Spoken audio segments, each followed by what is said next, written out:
There are moments in history that, if human beings could witness them with their own eyes, their hearts would probably skip a beat, because they would realize that the visible world is only the surface of a story that is deeper, wider, and more frightening than anything they have ever imagined.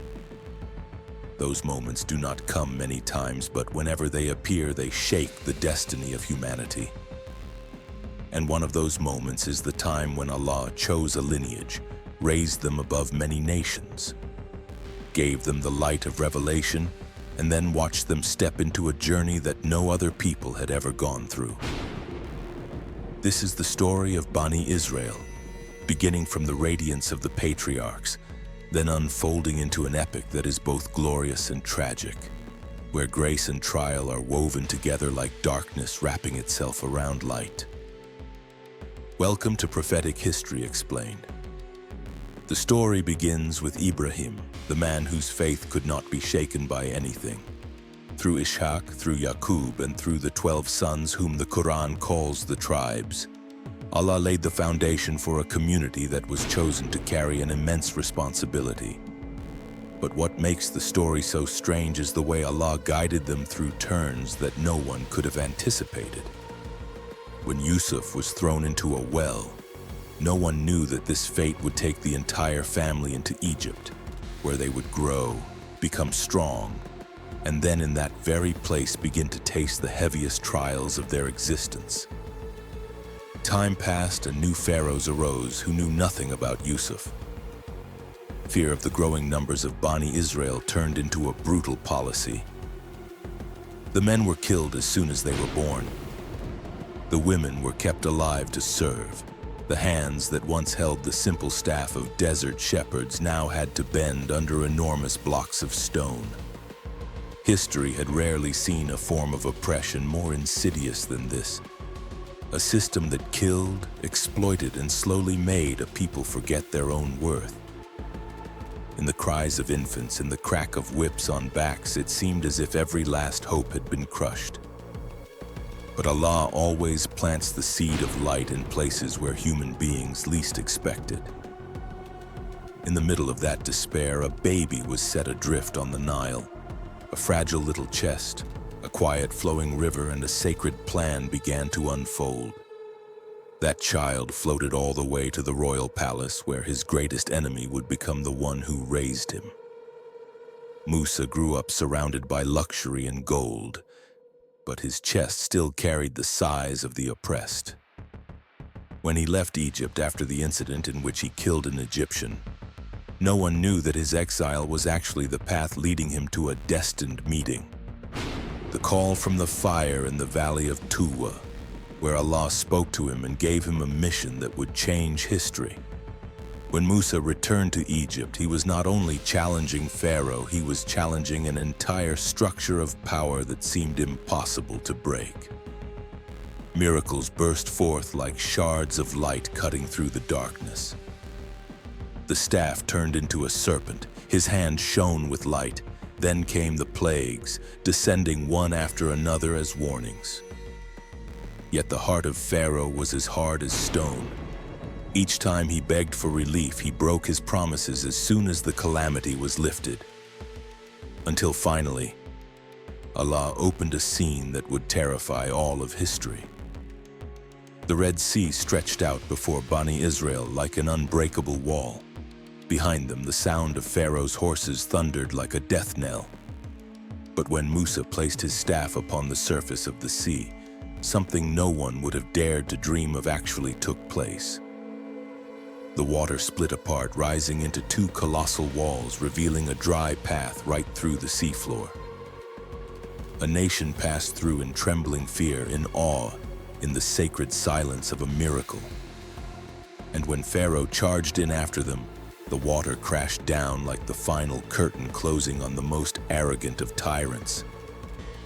That was a moment that, if anyone had seen it with their own eyes, they would understand that history does not move according to the will of human beings. Everything is in the hands of the one who saved a nation from slavery and offered them the chance to become the leading community of humanity. But from this very point, their real test was only beginning. If you want to continue this journey with us, please subscribe to the channel to support Prophetic History Explained and help us find the motivation to produce the next videos. After crossing the sea and watching their enemy drown before their very eyes, Bani Israel seemed to have entered a new chapter of freedom and peace. But what very few people realize is this: freedom is not the final reward. It is only the doorway that opens into a much deeper trial. And that doorway exposed the true nature of a people who had witnessed some of the greatest miracles in human history.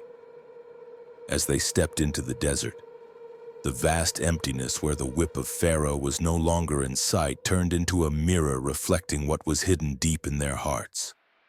They had seen the sea split. They had been saved. They had watched the downfall of their oppressor. Yet only a short time later, complaints began to echo through the camp. They were thirsty. They were hungry. They longed for the simple food of Egypt and forgot the brutality of their life as slaves.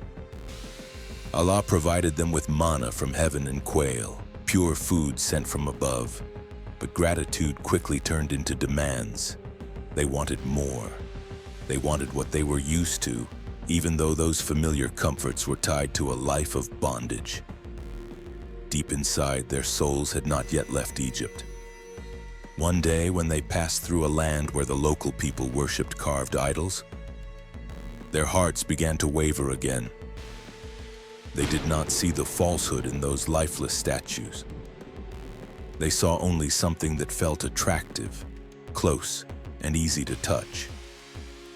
They asked Musa to make for them a god like that, as if the one who had saved them, had split the sea for them, had sent down food from the sky, was still not enough for their trust. Soon after, history recorded a moment of terrible spiritual collapse, the incident of the golden calf. Musa was absent for only 40 nights, having gone up Mount Sinai to meet Allah. Yet that short time was enough for a large portion of this people to turn to worshipping a golden calf that Samiri had made. A man with cleverness and a crooked heart took advantage of their lack of firmness and created what he claimed was a god that could produce a sound. It is astonishing that a people who had watched the sea split in two could bow so easily before an idol they themselves had forged from their own gold. This betrayal was not simply a mistake in belief. It was a declaration that they were not yet ready to become the leading community of humanity as Allah had intended. Harun tried to stop them. He warned them that this was only one test among many that Allah had placed before them to measure what truly lived inside their hearts. But the voice of a Nabi can sometimes feel too light compared to the voices of desire and habit. When Musa returned and saw what had happened, he was not only furious, he was heartbroken. He understood that the real enemy of Bani Israel was not outside of them, it was inside their own souls. After the golden calf incident, Allah sent down the Torah as their guiding compass. But when Musa brought the tablets back, instead of receiving them with gratitude, they claimed that the laws were too heavy and too difficult to follow. They wanted to be saved, but they did not want responsibility. They wanted the favor of Allah, but they did not want to change themselves.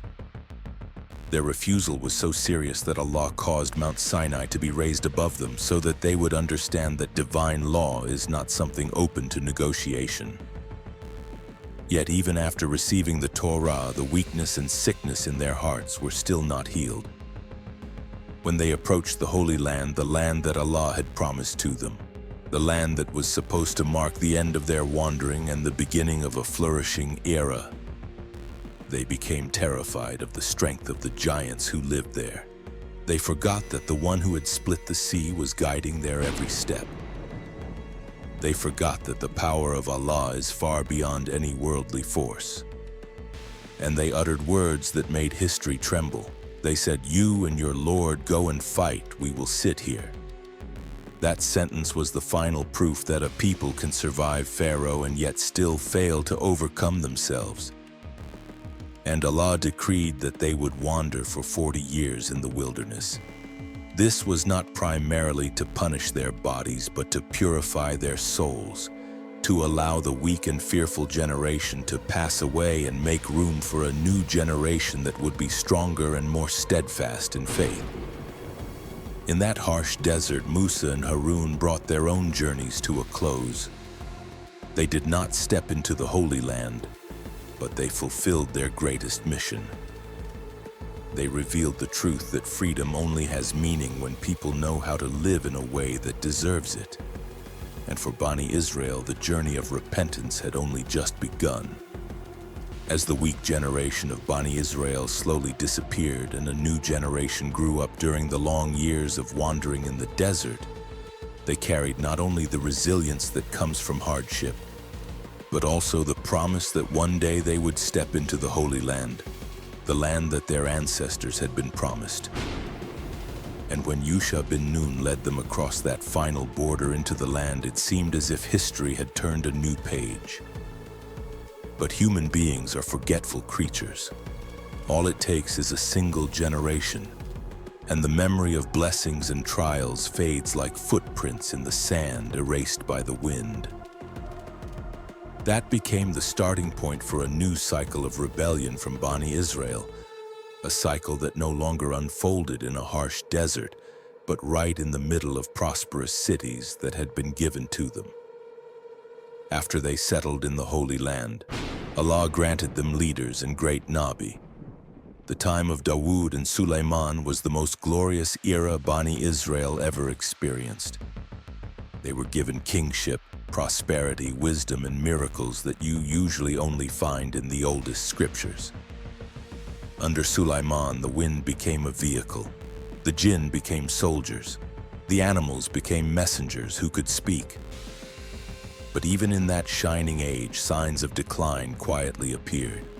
A people can be surrounded by divine light, but if their hearts do not hold on to that light, darkness will soon swallow it. After Dawud and Sulaiman passed away, hearts changed again. The Torah was no longer preserved as before. Clear commandments were altered through interpretations that suited personal interests. Prohibitions were stretched or narrowed to fit human ambition. Instead of keeping the Torah as a lighthouse guiding them, they turned it into a mirror reflecting their own desires and privileges. One of the clearest signs of this decline was the way they treated the Nabi who were sent to bring them back to the straight path. Zachariah, who gently and patiently called them back to the fear of Allah, was hunted down and killed. Yahya, to whom Allah had given a pure voice and a pure heart, was murdered brutally simply because he dared to say what they did not want to hear. And when Isa was sent, bringing obvious miracles, opening the eyes of the blind, healing those with leprosy, restoring life to the dead, they slandered his mother, called him a liar, and even plotted to kill him. This was not just opposition. It was full-scale rebellion against the will of the Creator. Allah did not allow them to kill Isa. He raised him up to the heavens and left them drowning in uncertainty, bitterness, and their own guilt. From that moment on, Allah stopped sending Nabi to them, not because they no longer needed warnings, but because they had gone too far, rejecting every reminder, every sign, every chance to return. Their sins did not stop with the killing of Nabi. They constantly tried to bend divine commands, especially the prohibition against fishing on the Sabbath. They set up nets on Friday, let the fish swim into them on Saturday, and collected them on Sunday. They convinced themselves that they could trick Allah with clever word games. But Allah is never fooled by human behavior. He only reveals what has always been inside their hearts, and that truth led to a grave punishment. A group among them was transformed into monkeys and pigs, not simply as animals, but as souls stripped of dignity because of their repeated betrayal. Then there was riba, the injustice that Allah has absolutely forbidden. They knew this. They recited it. But they still took interest, justifying it as lawful business. Their arrogance reached its peak when they claimed to be the children of Allah and His most beloved ones. They believed that their lineage could shield them from punishment, even when their actions were completely opposed to the sacred spirit that their ancestors had once been given.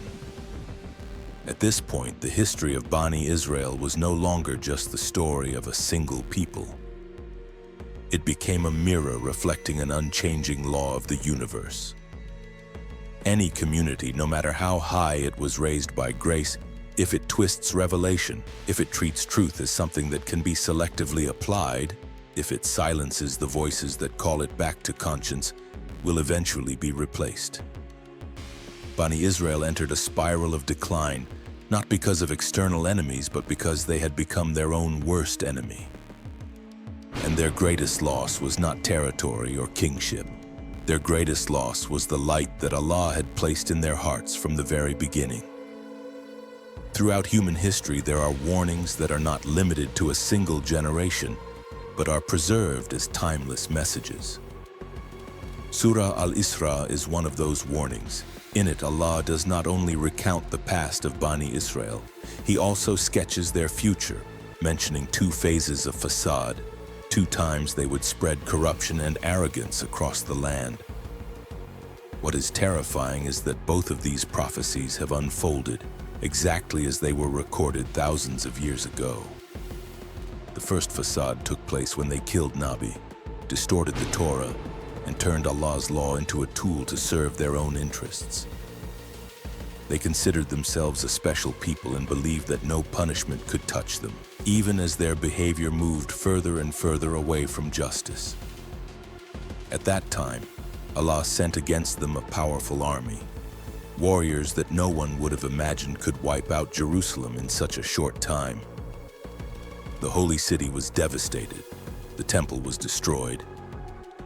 Bani Israel were driven out of their homeland like exiles with nowhere to belong. This was not just the collapse of a nation. It was the shattering of a pride that had lasted far too long. After that first blow, Allah gave them a chance to rise again. But opportunity only has meaning when people know how to value it. In the second fasad, the warning said that they would be brought back to the land of Palestine and become stronger, more numerous, and wealthier. But instead of using that return to build peace and justice, they repeated the same mistakes, only at a more intense level. They built separation walls, seized land, demolished homes, and used force against those who were weaker. Children were killed. Civilians were driven from their homes. Entire villages were erased in a single night.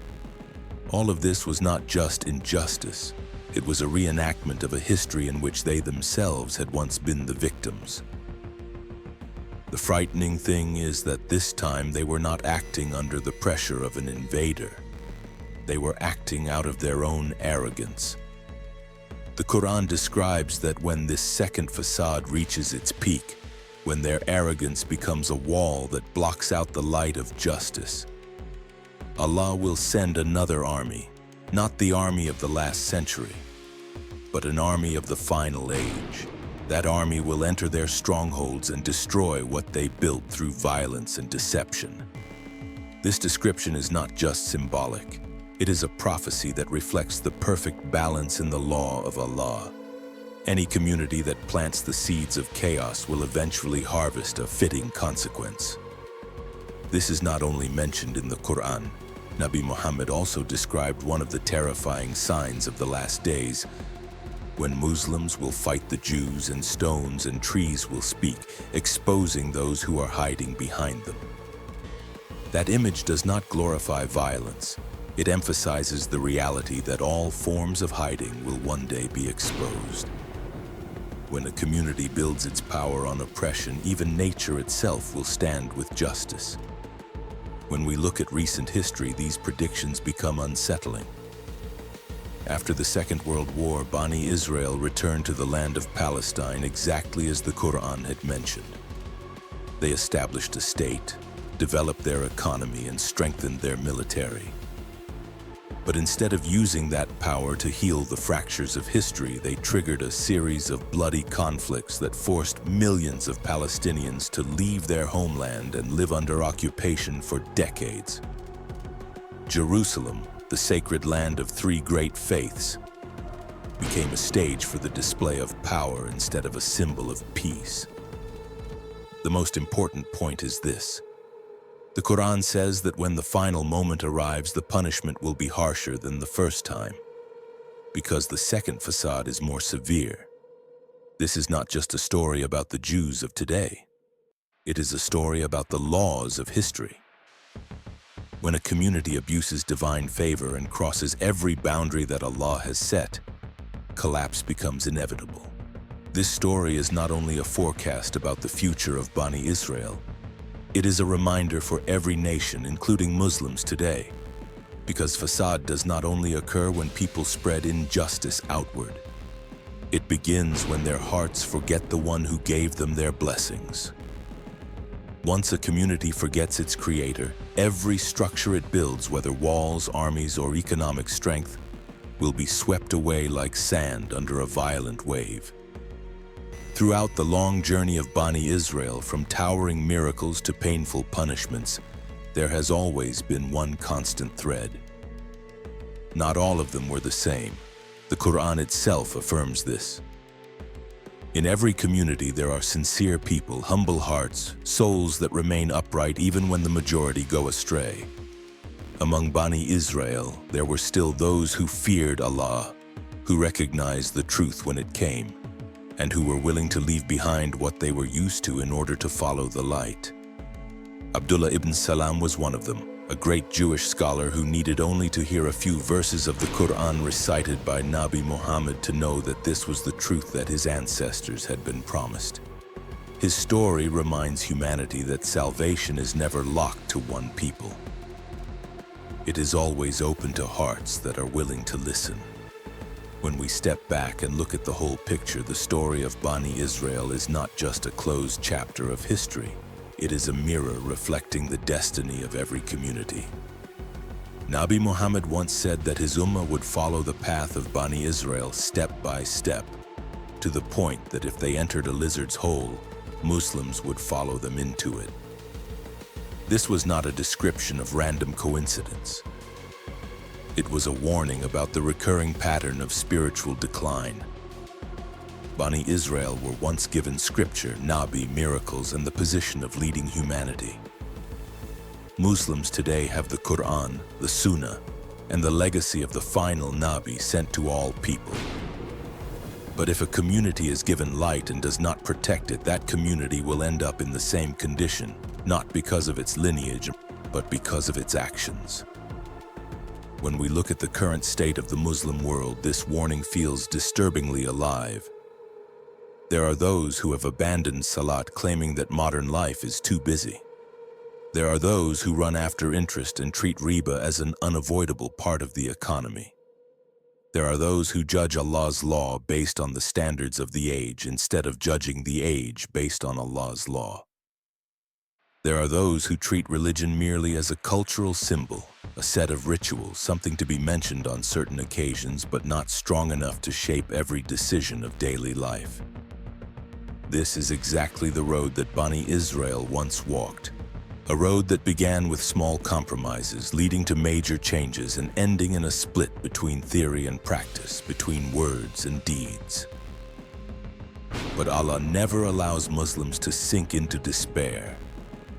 The story of Bani Israel ends in decline, but the story of the Ummah of Muhammad is still being written every day. The key to change is not found in huge events, but in individual hearts returning to the Qur'an and the Sunnah. The Qur'an describes Muslims as the best Ummah, but that is not an unconditional compliment.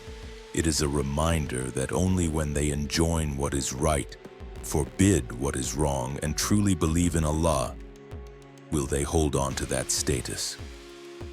If any one of those three elements is lost, the title of Best Ummah will slip from their hands just as it once slipped from Bani Israel when they turned away from the Torah. In the context of Palestine today, the story may look overwhelmingly dark. Blood, tears, and injustice cover this sacred land. But from the perspective of the Qur'an, everything that is happening is part of a final plan. Allah allowed Bani Israel to gather there again, not as a gift, but as a preparation for the conclusion that he has already outlined. When that time comes, when the Ummah has cleansed itself of negligence, of habits borrowed from distant cultures, and of divisions that have lasted for too long, a generation will rise, a generation strong enough to bring about the final justice. Yet before speaking of victory in the future, Muslims must first achieve victory over themselves in the present. Victory over laziness in worship, victory over doubt, victory over the urge to reshape the Qur'an to match personal desires, victory over material temptation. These are the real battles. Only when they have been won will victory in the outer world become possible. The story of Bani Israel is therefore not only a warning, it is also a guiding light. It teaches Muslims that divine favor is a gift, but also a responsibility. That true strength does not come from numbers, wealth, or weapons, but from hearts that place Allah above everything else. And that a community only truly lives when it clings tightly to the truth, even if that makes it stand apart from the rest of the world. If Bani Israel failed because they forgot their covenant with Allah, then Muslims must remember that their story is still unfolding and that its ending lies in the hands of every individual. Every prayer performed on time, every good deed maintained, every sin avoided, every moment when a heart chooses Allah instead of the easy way out. All of these are lines being written into that final chapter. The deep lesson is this: divine favor never remains forever if it is not accompanied by loyalty. A community is truly strong only when it stands firmly on truth, even when that makes it different. And an individual is only truly raised by Allah when that person knows how to hold himself or herself accountable before life forces them to pay the price. Apply this lesson today by returning to the Qur'an, holding firmly to the teachings of the Nabi, and training your heart to always choose what is right. That is the only path that will keep us from repeating the ending of those who came before. If you want to continue this journey of discovering the deep lessons of the history of revelation, join the Prophetic History Explained community to receive more beneficial knowledge and spiritual inspiration. And do not forget to subscribe to the channel so that you can support us and give us more motivation to create the next valuable content.